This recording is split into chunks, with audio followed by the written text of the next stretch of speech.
You are listening to The Overwhelmed Brain. Today's episode is brought to you by Zola. Let Zola help you through your wedding registry and planning process. To receive a $50 credit toward your registry today, sign up at zola.com/TOB.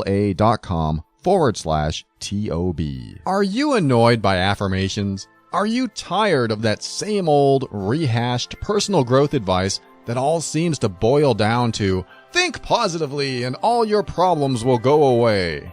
If affirmations feel like lies and positive thinking feels like denial, then I want you to get ready. The Overwhelmed Brain is here to help you create the life you want now.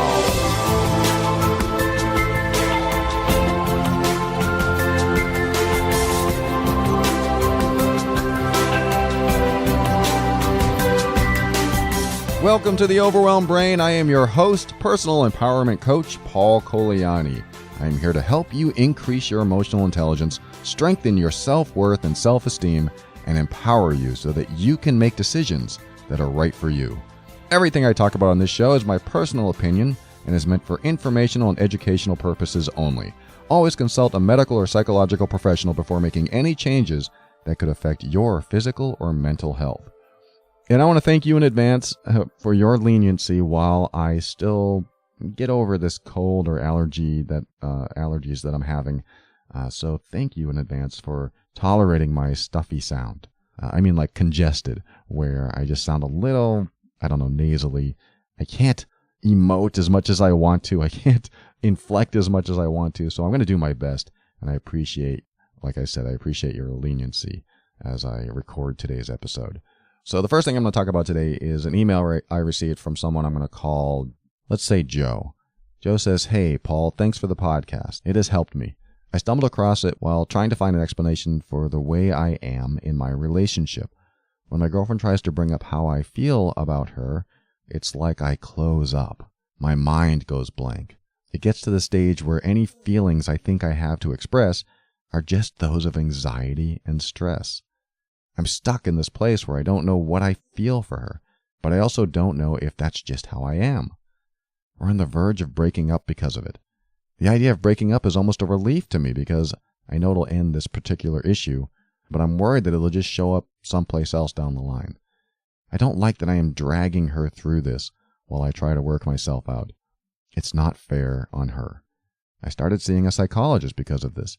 After 10 sessions, she told me that she doesn't feel like she's made much progress at all with me. I'm just as unable to talk about feelings as our first session. Through your podcast and my limited research online, I have narrowed it down that I am either one or both of the following: emotionally unavailable and/or emotionally abusive. I brought this up with my girlfriend. She agrees with the first, but doesn't think I'm an emotionally abusive person. From what I've heard on your show, I think I am. All right, Joe, thank you so much for sharing that. You didn't necessarily ask a question, but I'm going to extrapolate what that question might be and see if I can pull something out of here. Obviously, there's a couple things to talk about. One of the things is closing up, like when you close up. So this is a great thing for you to know. You understand what happens when your girlfriend tries to bring up your feelings. You say, it's like I close up. My mind goes blank. I'm going to just go out on a limb and say that's a protection mechanism, because you're protecting yourself because you don't want to connect with something vulnerable. Because feeling emotions, some people can do it easily. I think I can do it easily. Feeling emotions can be a vulnerable place if you're not used to doing it. This is why there are a lot of people that are emotionally detached or unavailable, like you say, because connecting with emotions means you're showing a vulnerable part of you. And what I mean by that is when you're connecting with your emotions and you're able to convey those emotions or show affection for someone else, which is connecting with your own emotions and connecting with their emotions, what you're doing is you're taking off some protection. You're taking off your emotional protection, which is like emotional armor. And when you take off this emotional armor, what that means is that someone can hurt you during that time. It's sort of like, I'm going to use a nerd reference here. I'm a nerd sometimes. It's a Star Trek reference where They can only transport people back and forth to the ship when their shields are down. That's what it's like. It's like, I'm going to lower my emotional shield so that I can be connected to you emotionally. But by doing that, you could attack me. My shields are down. You could attack me. I like to use the emotional armor reference because it's more relatable to more people. Plus, I like the visual of that. But that's what it's like when you connect with your emotions and you want to connect to someone else and feel emotionally involved with them. That is a vulnerable place. Not for everyone. Like I said, some people are very comfortable doing it. But if you're not comfortable doing it, then you'll probably close up. And this is what I believe is happening to you, is that you're not comfortable going to that emotional place because you probably feel vulnerable and you could be attacked in that vulnerable state. Not that you're consciously thinking, oh, I'm going to be attacked, therefore I'll close up. No, this probably stems from something a long time ago when you were growing up, that when you were a child and you were free to express yourself in any way, but that freedom became dangerous. Like that freedom to express yourself became something that an opportunity for someone to attack you, you learned to close it up. So I'm just kind of establishing what is probably the platform, the foundation for you. When you have an opportunity to open up, that vulnerability kicks in. You don't want to be vulnerable. You don't want to feel vulnerable. So you close up to protect yourself. Now, who did this to you? Who was in your life that made you feel like you couldn't be or experience the full breadth of who you are and the full breadth of emotions that you have? Because I like to put all the emotions in a single pool inside of you, like your emotional core, where everything stems from. Your happiness, your sadness, your anger, your delight, your joy, your pain, your fears, your worries, your anxiety, and your elation and your bliss. Everything is in there. And in order to feel fully joyful, you also have to allow the feeling of full sorrow to come up and out of you. This is more philosophical, and I'm not backing this up with scientific research, but I believe this to be true.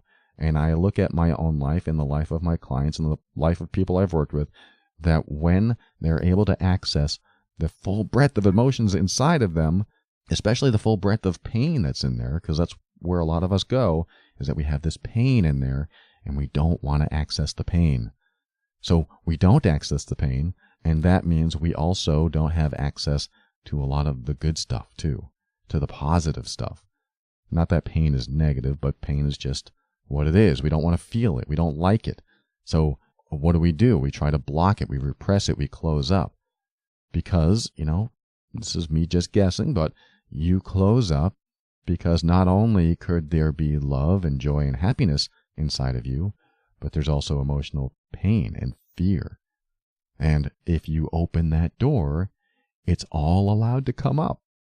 I'm not saying that's specifically how it works, but this is why a lot of people can't get to the full feeling of something positive in them, because they don't allow the full feeling of something, quote, negative in them. So I want you to start thinking in these terms, just as a start, to help you start thinking, when I close up, what am I protecting? Okay, I'm protecting, I'm afraid that someone might judge me. There is a protection that I've had, a lot of people have. What if someone judges me? Then you start drilling into this judgment. Well, what are they judging me about? What if they don't like what I say? Well, how is that a problem? I always love that question. How is that a problem? How is that a bad thing? How is that, affecting your life? How is that, so on and so forth? What about that is affecting your life? What about that is causing an issue for you? Well, if they don't like what I say, they might think I'm stupid. Okay, so they think you're stupid. What about that is bad? Well, if they think I'm stupid, this is my drill down technique. If you've listened to the show for a while, you understand what I'm doing. But if you haven't heard this or forget about it, this is a good refresher. Okay, so I feel stupid. Well, how is feeling stupid bad? Or how is them seeing me as stupid bad? Well, if they think I'm stupid, then I might not get included to their meetings or the family functions, or, where do you go with it? Where do you go? I think it's important to look up on my website, theoverwhelmedbrain.com, type in the word drill down. It's 2 words into the search field, and you'll see where I talk about drill down questions. And plus, I just created an episode, Stupid Questions That Heal, just a few weeks ago. If you listen to that episode as well, that will help you kind of drill into there and figure out what you're protecting. Because what you're protecting, that's what's keeping you from feeling other things. And if you protect the pain inside of you because you don't want to feel it, then the pleasure and the good stuff kind of gets trapped in there too. So yes, it's scary. You open the door and then you feel something you don't want to feel. I mean, this is what happened to me when I had realizations how much hatred I was carrying toward my stepfather. He was an alcoholic, abusive, aggressive, sometimes violent, definitely volatile person, where I was always afraid to be around him. And slowly over time, I didn't realize how much hatred I had toward him. And it took, a relationship ending for me to finally connect with the deepest part of my emotional core, where I found hatred. Whoa, what's hatred doing down there? I didn't know it was in there. I spent my whole life as a people pleaser. This was like in my mid-30s. And I'm so used to pleasing others, and I'm so used to denying my own anger that I didn't know hatred was in there. In fact, I even grew up learning that hatred was a bad word, that hating someone was, immoral, that you shouldn't hate anyone. So because I had this hatred in me, and I had this morality program running that said, hating someone is bad, you shouldn't do that, I went into denial about it. I just refused to believe that I could hate. Because if I could hate, what kind of person does that make me? And then one night, my girlfriend's walking out the door saying, I can't be with you anymore. This connection to this deep level of pain and anger and all of a sudden hate comes out. And I'm crying on the floor. My knees buckle, I fall to the floor, and I'm yelling almost, I hate my stepfather, I hate him so much. And the next day or the day after, I'm thinking, where the heck did that come from? Where was that? It was always in there. So I want you to think in these terms, Joe, where you have this protection mechanism that kicks in that's probably protecting something that you don't want to feel. And I don't think it has anything to do with joy and pleasure and bliss. I mean, it does, it's related, but it has something to do with perhaps it could be hatred, could be anger, could be a fear, but something that if it were to come up in you would make you feel a certain way, or make you feel something that you don't want to feel, or make you think something that you don't want to think. I mean, there are people that get abused by one parent, but they hate the other parent. And they think, I'm supposed to be angry at the parent that abused me, but I'm more angry at the parent that didn't protect me, or didn't stand up for me, or didn't say the right thing, or didn't take me out of the situation. That happens a lot. I just said that a couple episodes ago, where there's child abuse, and the child grows up with all these feelings that they don't know what to do with, and they hold back these feelings against the parent that really didn't do anything to them except not help them, which is a big thing. I mean, it's part of the neglect process and what comes up in children, and how come you weren't there to protect me kind of thing. But that's what happens, is that we can hold on to these feelings toward people that we don't believe deserve our negativity. Like, I don't believe my mom deserves my negativity, so I shouldn't be mad at her. Well, I say, damn it, if you're mad at her, if you're angry with her, feel it, let it come up, yell it out loud. I'm not saying you necessarily have to tell her or share it with her, it's up to you, but certainly let it come up in you. I mean, mom or dad or any caretaker, uncle, aunt, sister, brother, whoever in your life that maybe you feel something toward and don't necessarily want to feel that way toward because you think they don't deserve it. Doesn't matter if they deserve it or not. If you're feeling it and you're repressing it, you're holding back not only the negativity, but the positive stuff too. I want you to think about this stuff and keep this in mind, that closing up doesn't necessarily mean you are the label of an emotionally detached person, or emotionally unavailable person, or emotionally abusive person. It can turn into this stuff, and the labels are handy for you to understand yourself better. Like, am I being emotionally abusive? Well, it could be. You could have these qualities because of things, this is often what happens, because of things you don't want to face in yourself. When we don't want to face something in ourselves, or we've learned to repress what we don't want to feel in ourselves, we can become emotionally unavailable and emotionally abusive. That's what often happens. And a lot of this has to do with our upbringing. Most of it, all of it. All of it has to do with our upbringing. And some parents or caretakers will show up in our lives and take, quote, care of us in a way that isn't necessarily healthy for us, because they're dealing with their own dysfunction. It's quite possible that you have parents that neglect you or didn't know how to show love to you because of something going on in them, because of their upbringing, because of what's going on in their life and what happened in their childhood. Now it's passed on to you just because of how they show up. Sometimes not even how they treat you, just because how they show up and how they treat other people, but typically how they treat you and how you come out of it. So whether your parents or caretakers were the greatest in the world or not doesn't matter, because you interpreted something that happened. Though I have a feeling that something happened when you were a child in order for you not to be able to feel like you could connect with yourself. That's what it's all about, connecting with yourself emotionally.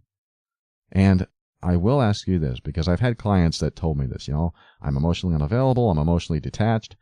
And I'll ask them, okay, have you ever watched a movie where you just started crying? And almost all of them, I think all of them, have said, yes, I have. I'm like, why is that? You're this emotionally unattached person. You're not supposed to have these feelings. Well, someone's dog died, or there was a romance that broke up, and I really felt connected to that person. They'll tell me these things. I'll go, great. I want you to connect to that person right now. I want you to connect to that space right now. And sometimes they can, and sometimes they can't. But this is a great place to start practicing how to access those emotions inside of you. And I'm willing to bet that in a movie theater, you're not afraid to be vulnerable. You're not afraid that someone's going to come out of the movie screen and then, hurt you in some way. You're okay being vulnerable. You're okay accessing those emotions and feeling anything you'd like to feel, because there's no chance for someone hurting you. So this is where you practice. That's the first step. That's where you connect with yourself. And just stay aware of how you're accessing those emotions and what the difference is while you're in the theater and while you're with someone that you love. Now, when you're with someone that you love, the question is, do you feel safe with them? When you're with someone you love and you feel safe with them, that's where you practice connecting with someone else, which means connecting with yourself, getting to that emotional space inside of you, and then being in that emotional space while connecting with them. Kind of a formula for empathy. I'm in this emotional space with you. And what that'll do is allow that person to connect with you in return. You do this with safe people.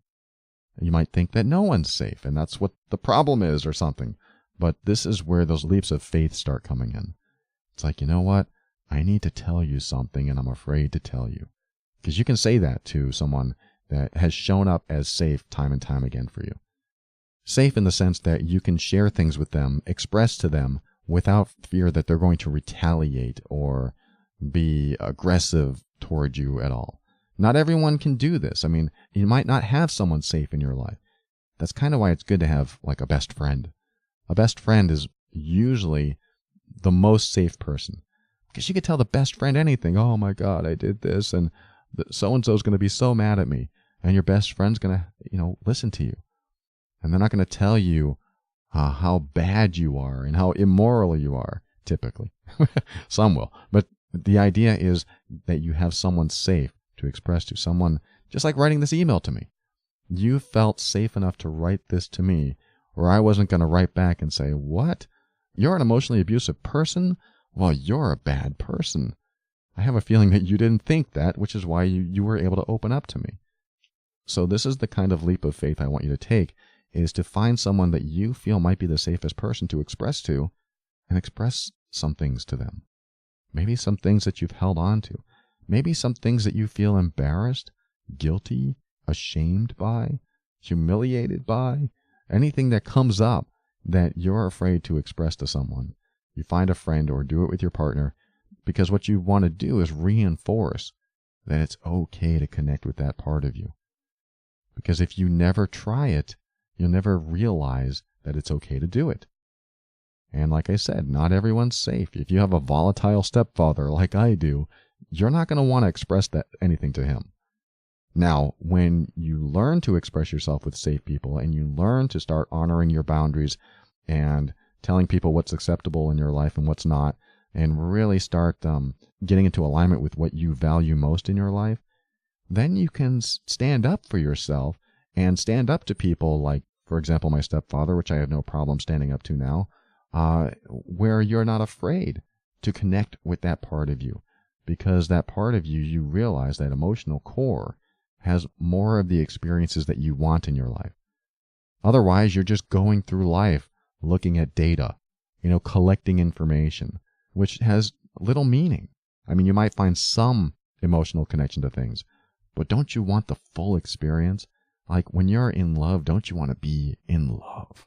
Don't you want to be so in love that you just love being with the person? Don't you want to feel happy instead of little slivers of happiness here and there? I'm not saying these are static states that last forever, but they are the full experience that can have peaks. And these peaks are what make life wonderful and also painful. It goes both ways, but you have to allow it to go both ways so that you can feel the entire experience happening. So I hope this helps you, Joe. I hope this is enough to get you started on connecting with yourself. And, I've had a lot of clients that told me, I started meditating. I don't normally recommend meditating because you can hear that recommendation from every single person in the world. However, I do recommend meditation. If you have trouble accessing these deeper parts of you, I think meditation is a great tool. So I would recommend maybe taking 1 minute. That's all I'm asking. 1 minute a day to just connect with yourself. What does that mean? You can look up meditation practices and figure that out. There's a lot out there. I mean, meditation is a way to just shut out the outside world so that you can connect with you and all that is you. Meditation might be a good choice for you along with everything else I've said today. So, Joe, I hope this helps. Thank you so much for sharing this, and I wish you the best. We'll be right back after this.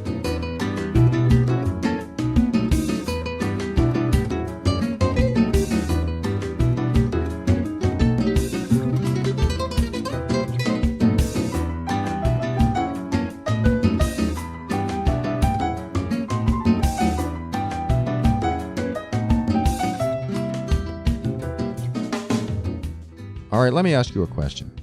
Are you planning on getting married? Seriously, are you planning on it? If you are, let me ask you this. Do you think planning the wedding is one of those easy, happy, stress-free processes filled with joy and love? Or are you a bit more realistic and know that in order for your wedding to go off with as few problems as possible, you're going to need to put in some sweat, money, and a whole lot of organizing and scheduling just to make sure everyone meets at the same time in the same place doing exactly what they need to do? Yeah, I'm more of a realistic thinker myself too. And that's why I want to tell you about Zola. Zola is reinventing the wedding experience. Zola knows what it takes to plan for a wedding, so the happiest moment in your life can be even happier. How? They give you a whole suite of wedding planning tools, including your wedding registry, customizable to-do checklists, a robust and revolutionary guest list manager, for RSVPs and communicating with your guests at all steps of the process, deadline trackers, and more for free. We're talking about the entire wedding planning process in one free package. And managing all of this is easy to do on your computer and with their top-rated app on your iPhone or Android device. They even give you a free wedding website where you can personalize one of their beautiful, easy-to-edit designs with photos, stories, and all of your wedding details. And of course, your wedding registry integrates flawlessly with your site. That means that your guests get to have the experience you want them to have, giving them everything they need in one place. And to add to this already super package, Zola is offering listeners of The Overwhelmed Brain $50 toward your registry. Imagine that. You get the suite of tools for free and a gift for yourselves as a couple just by visiting zola.com/TOB. That's ZOLA.com and the letters TOB stands for The Overwhelmed Brain. Choose from 500 brands and over 50,000 gifts, experiences, and cash funds. Take advantage of your $50 credit by visiting zola.com/TOB. Zola is the wedding company that will do anything for love, and they want to make your wedding planning and registry experience happy and easy. From the engagement to the wedding and even decorating your first home, Zola is there, combining compassionate customer service with the most efficient, modern tools and technology, all in the service of love. Join over 300,000 couples who have used Zola by visiting zola.com/TOB and get this entire set of tools free and $50 toward your registry today.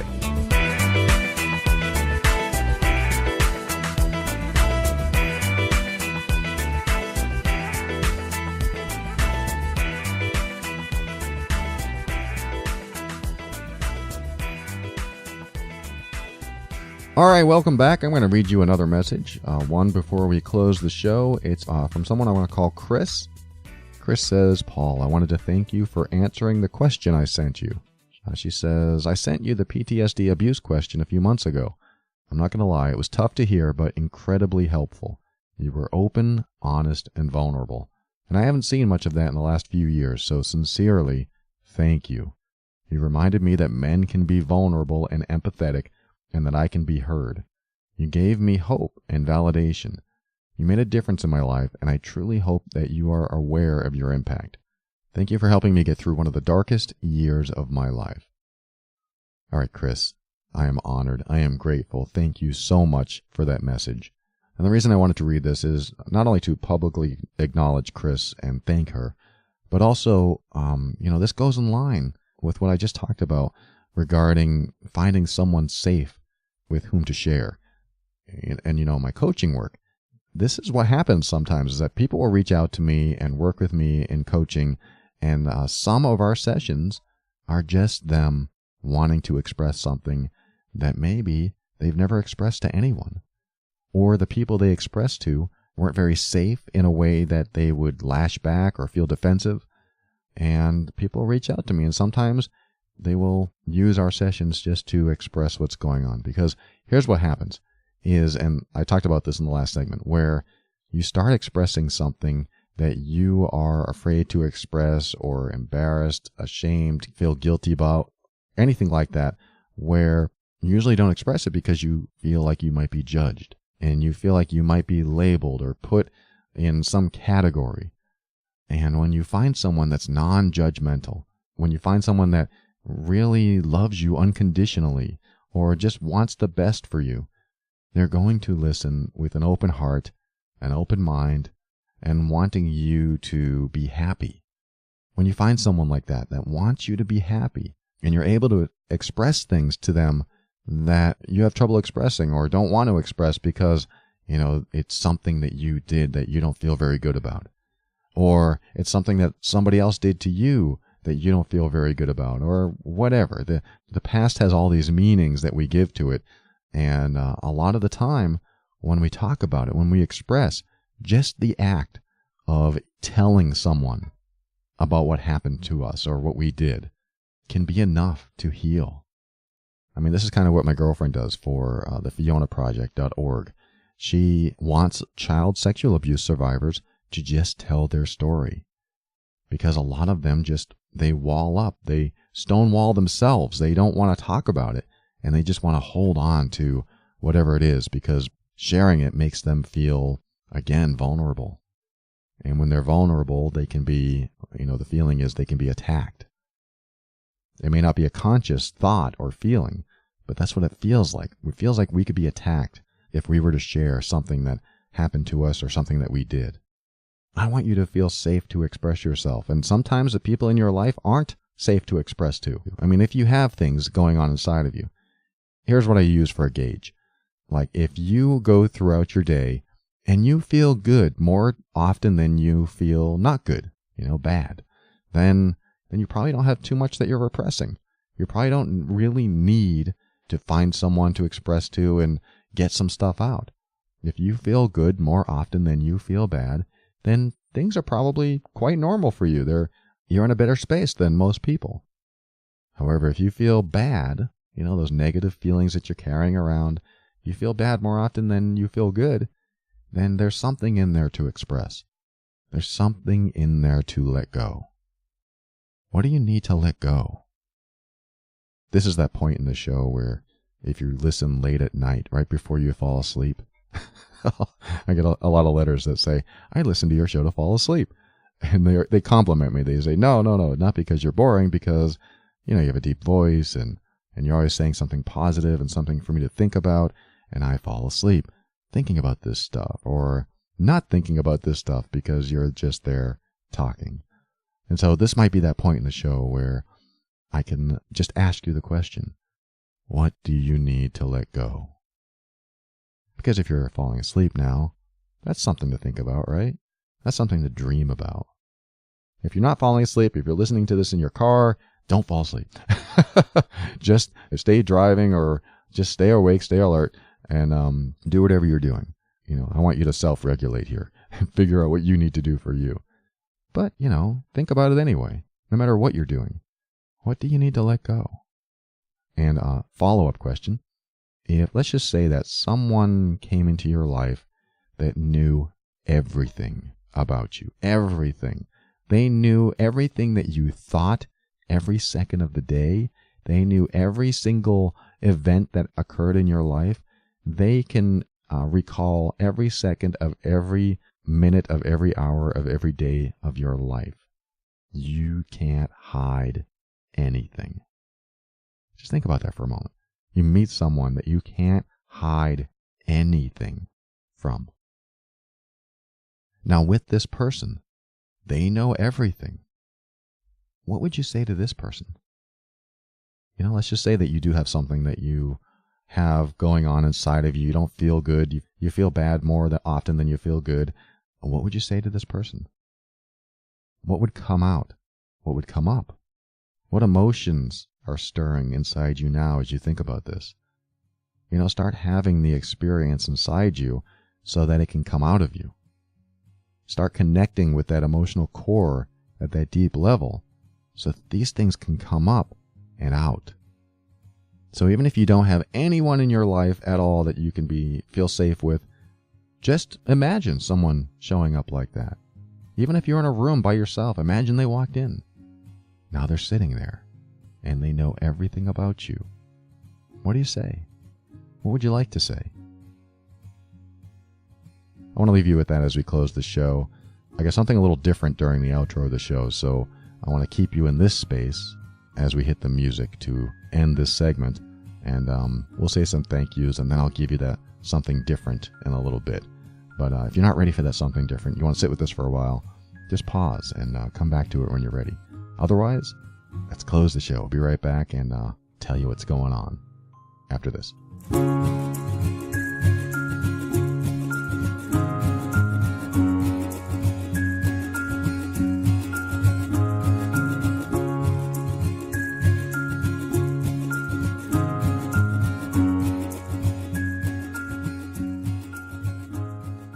Thank you for listening to another episode of The Overwhelmed Brain. I want to thank Zola. I want you to visit Zola.com. That's ZOLA.com/TOB and get all your free wedding planning tools along with $50 toward your registry. Zola.com/TOB. And I want to thank members of the Patron program. If you want to support this show, if you're getting value, if your life is changing, or if you just like hearing my voice before you go to sleep at night, You can show your support by going to patron.theoverwhelmedbrain.com and become a patron member. And if you don't want to do that, you can also just send me a letter saying, thanks. I like that too. And thanks to those who are already in the patron program. I appreciate each and every one of you. I actually go through the members in the list every now and then, making sure I know your name, making sure I know the people that have been here the longest. I want to see your names on this list, and I look at these names and I feel really grateful for you. So there's quite a few of you in there, and I want to thank each and every one of you. I appreciate you. You're truly supporting what I do over here in this show and helping the world at the same time. So thank you. And thanks to anyone that's using the Amazon button at theoverwhelmedbrain.com. That's another great way to do it. If you don't want to become a patron, you can just go to theoverwhelmedbrain.com, click on the Amazon button every time you want to shop. It should be an international button now, so even if you're out of the US, you can still use that button in most countries. Amazon has this set up now where we can do that. So if you've been wanting to use the Amazon button because you're not in the US, you should be able to do it now. And of course, thank you to all of you who've done that as a way to show your support. And I want to mention the MEAN workbook just real quick. We talked about emotional abuse a little bit in the first segment, and the MEAN workbook is designed to help you understand if you're in an emotionally abusive relationship, a verbally abusive relationship, or if you're being manipulated by your partner, or even if you're the manipulator. I've had people buy the book to do the 200-point checklist themselves and or share it with their partner to find out where they can improve in their relationship. It really is an assessment and healing guide for difficult relationships. So I want you to check it out. Go to loveandabuse.com and you'll see what it's all about there. And finally, thank you to Kevin MacLeod of Incompetech.com for some of the music transitions in The Overwhelmed Brain. And now let's get to a bad review of the show. Let's get to someone's critical iTunes review of my show. They gave it 1 star. Imagine that. Well, that's what happened. I always read the critical reviews that I get on the show. I think I've gotten like 2 or 3 over the years. So there haven't been that many, thankfully. But every now and then, someone won't like the show. Someone will be like, this show sucks, or it's not worth listening to. And they always have their reasons, and, you know, some people, it's true. Some people aren't going to get anything from this show.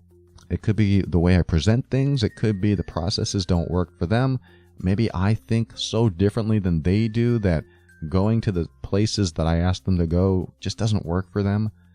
And when they don't like it, they either just don't tune in again or leave a terrible review so that everyone else can see it and avoid the show like the plague. So in all fairness, I do like to read these so that you can form your own opinion and see if you agree or not. So here it is in its entirety. This is from someone called Mick20119 in iTunes. He gave me 1 star. And the title was No Useful Info Here. I'm not sure how this podcast was able to get good reviews. But to me, this is just random ramblings, and the host is almost boasting about his own life rather than giving good advice. Any advice he gives is vague and doesn't seem to apply. In full disclosure, I was only able to make it through 3 episodes before my patience gave out. There are much better options out there that give more advice in a shorter time frame, so I wouldn't waste my time on this one. That's it. Thank you, Mick20119. I mean it. Thank you. I honestly want you to have a platform to express your opinion. And this is one of those moments where you are safe to do so. You are safe to tell me that everything I talk about is garbage and whatever I talk about is not useful to anyone. That's fine with me. And when I found this review, I used to feel something. I used to feel this negative emotional zing inside of me, something that like was painful, like somebody was poking at me with a sharp stick. And this time I didn't. It was strange. I read this review and I didn't feel this zing. I wondered what that was. So I started writing about it. Like, why don't I feel this zing? What? I used to cringe. And I started off my writing saying I used to cringe. And then my writing turned into, and this is weird, but I'm going to do it. My writing turned into something called spoken word. Spoken word where it became like a dramatic poem or monologue that someone on stage might emote, like poetry to music, but not really a song. So I started writing this. I'm like, oh my God, I'm speaking in spoken word. I've never done this before. What does that mean? Doesn't mean anything. It just came out the way it came out. So what I'm going to do is read you my spoken word. I'm going to read you my thoughts and feelings in the way they came out of me, in the way that I wrote them, just because this is how I chose to express myself. This is one way I got it out of my system. We're talking about getting things out of your system. What was in there that used to make me cringe, that used to make me get that zing of whatever it was, hurt or pain, when someone said something critical of me. So I'm just going to read this to you in the spoken word form, and maybe you can connect with what I'm trying to convey and be my safe space to express myself in this way. Here it comes. I used to cringe when I read critical reviews like this. I would think about the years I put in and the weekly effort it takes me to create a show that's free for the masses and tries to help people through their challenges. I would take the criticisms personally, as if the person knew me and could see through me and was highlighting something about me that he wanted the world to know, just so the world would be forewarned about wasting their time and effort listening to a show like this. I used to feel exposed, as if the reviewer were revealing my vulnerabilities for all to see, and that regardless of where I was in my own healing and growth, he or she that is so critical of me wanted everyone else to believe, even those who never heard of me, that my knowledge, insights, and opinions about how to become more empowered and free weren't even close to what should be. So I thank you, Mick20119, for helping me realize that I no longer let criticisms define me, and that there will always be people like you who cannot see that my efforts and intentions to help those in struggle aren't necessarily what you need. But there is a need that I know, because every week on almost every show, I read a letter from someone thanking me and telling me how grateful they are for what I do. And it's not that I need to hear praise or admiration either. It's not that I need attention or want the listeners to mention how much they've changed because of the show. The messages I receive like that come and go. And I know that if I've helped one person out of one situation, that all my efforts impacted them. And that's what's most important to me. I'm not here to serve those that don't want my knowledge or care about me. I'm here to serve only those that need what I know, so that they can learn, heal, and grow, and create the life they want. I used to cringe when I read critical reviews like this, but now I use that energy to focus on my path, knowing that I will always disappoint someone while sharing what I know with everyone. So, Mick20119, this is not the show for you, and I respect that. And I will continue to serve as long as I keep getting letters like the following. Dear Paul, I'm currently listening to your podcast about accepting insecurities. I have plenty of my own, but my insecurity about my skin condition has taken over a huge part of my life. I'm in my 20s, and I have not worn a tank top since the 7th grade. Because of this podcast and allowing myself to accept my skin and my body, I feel so freed, knowing that the choice is now on other people. In a couple weeks, my friends asked me to go on a beach trip with them, and I originally said no due to my insecurities. But thanks to you and this podcast, I just booked my flight. Thank you so much for your words and sharing your story. It has changed a huge part of my life. That letter, that's why I do what I do. I offer my, quote, random ramblings and boast about my own insecurities, and it changed someone's life. I'm telling you this, I'm sharing this with you because I don't want you to let criticism define your path. The focus on criticism and how bad it makes you feel, yes, it needs to be addressed. Yes, there are emotions in there that need to be processed and released. But the more focus you give that, takes focus away from a more productive path, a path from healing, enlightenment, and going in a direction that serves you and serves those you love. When you apply your energy to that Instead of so focused on the criticism that slows you down, you can lose your way. It can really delay your progress. So again, I'm not saying you deny the feelings that come up because of criticisms or put downs, but don't let it stop you from the path you're on. It's all about healing and growing through the challenges and getting to a better space inside of you. So there's less struggle, less strife. It never goes away, but that's why I tell you every week to keep an open mind so that you can step into your power and also be firm in your decisions and actions so that you can create the life you want. Always take steps to grow and evolve. You are powerful beyond measure. And above all, and this is something I absolutely know to be true about you, without a doubt, you are amazing.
Oh, man, I have nothing to talk about then?